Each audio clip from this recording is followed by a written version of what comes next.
Salut les gueux. Aujourd'hui, on va parler des plot twists. Pas forcément les meilleurs, mais en tout cas, ceux qui nous ont le plus marqué au cinéma. Mais qu'est-ce que c'est donc un plot twist? Dans la langue de Charles Pasqua, on appelle ça un retournement final. D'après Wikipédia, c'est une structure narrative dans laquelle une fin inattendue amène le spectateur à voir l'histoire sous un angle différent et le pousse vers une nouvelle interprétation de l'ensemble du film. Ou plus simplement, c'est quand, dans un film, il y a un événement de ouf gueudin que t'as pas vu venir et qui change tout dans le film. Son but? Eh ben justement, qu'on le voit pas venir et qu'on se retrouve tout émoustillé. Alors je vous préviens tout de suite, ça va divulgacher comme jaja. Bah ouais, on parle de retournements finaux, donc forcément déjà, on va vous raconter la fin.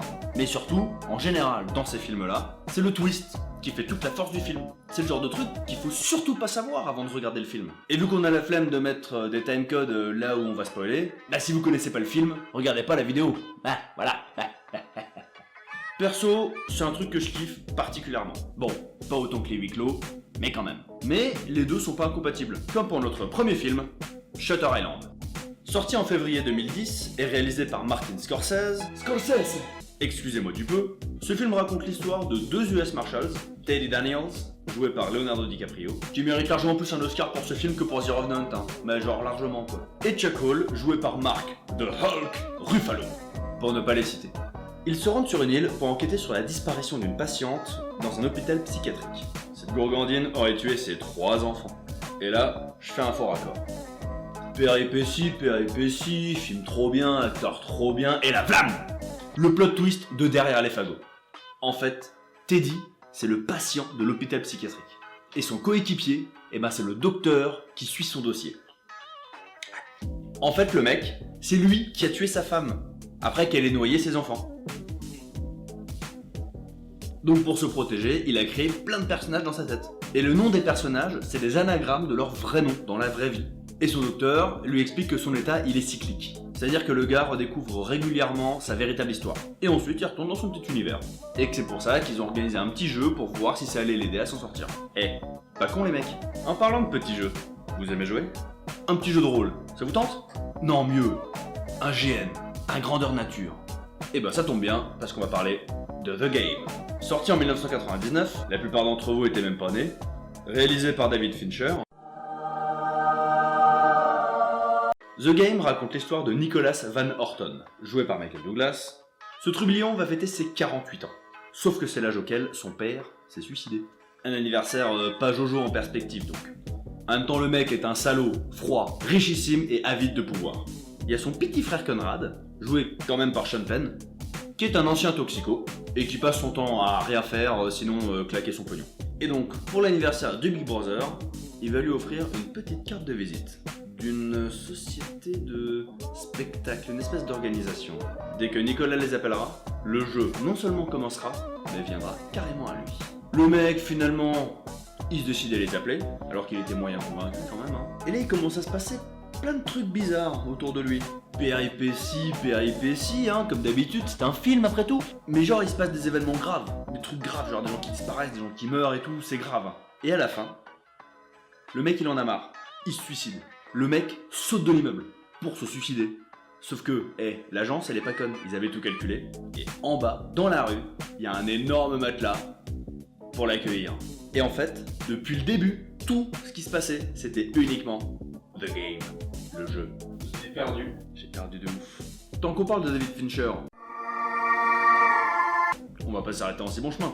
De toute façon, le mec il a encore 2 films dans la liste, parce qu'il est beaucoup trop cool. Donc maintenant, Fight Club. Ah mais non, on n'a pas le droit, il faut pas parler du Fight Club. Ah merde. Bon, on dirait que c'est pas nous, Chut, dites à personne. Alors, c'est l'histoire du narrateur, parce qu'il a pas de nom. Il est blasé, et donc, qui joue mieux un blasé que Edward Norton. Sauf qu'il y a un type, il débarque dans sa vie pour tout casser. Et ça, c'est Tyler Durden, joué par Brad Pitt. Tyler, il veut taper du gonze et foutre en l'air la société. Pire que Philippe Poutou, le mec. Et du coup, avec le narrateur, il crée le Fight Club. Et ça file des boules-pifs, des mandales, des torgnoles dans tous les sens.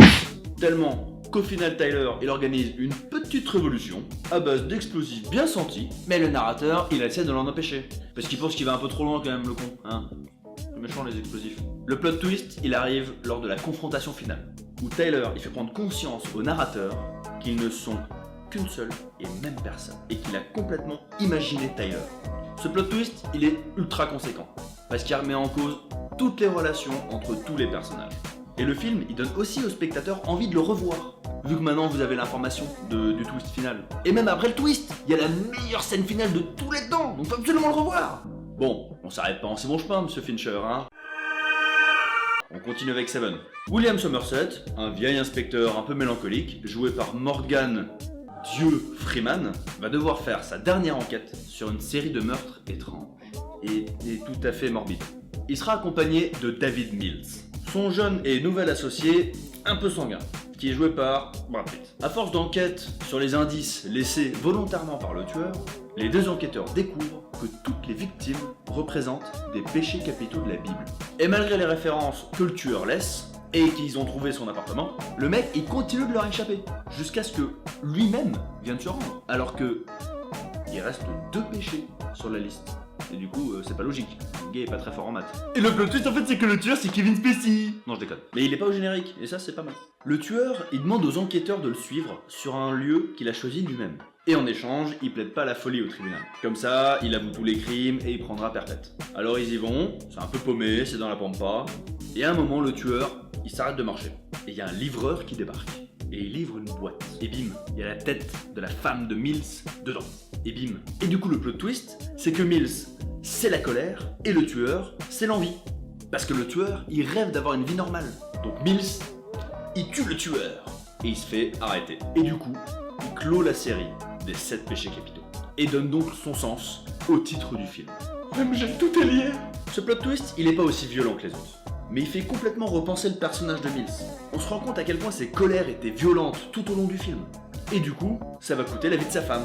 On peut remarquer que ce plot twist, il est amené super lentement, et de manière complètement inarrêtable. Et ça lui donne une aura de punition divine, qui est totalement voulue par le personnage du tueur. Et ça, c'est grave stylé. Bon, maintenant il serait de bonne loi de finir avec la bête sacrée du plot twist. Le film de toute une génération. L'apothéose de la science-fiction. Le chef-d'œuvre cinématographique absolu. J'ai nommé Star Wars 5, l'Empire contre-attaque.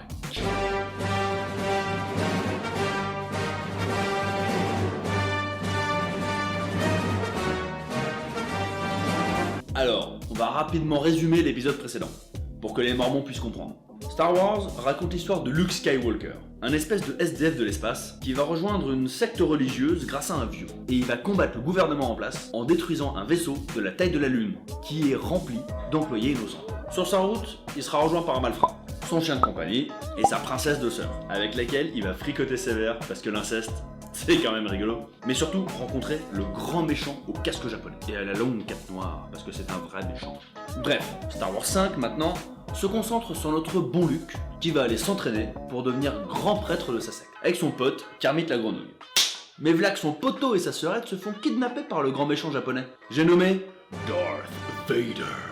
Ou Dark Vador, dans la langue de Charles Pasqua.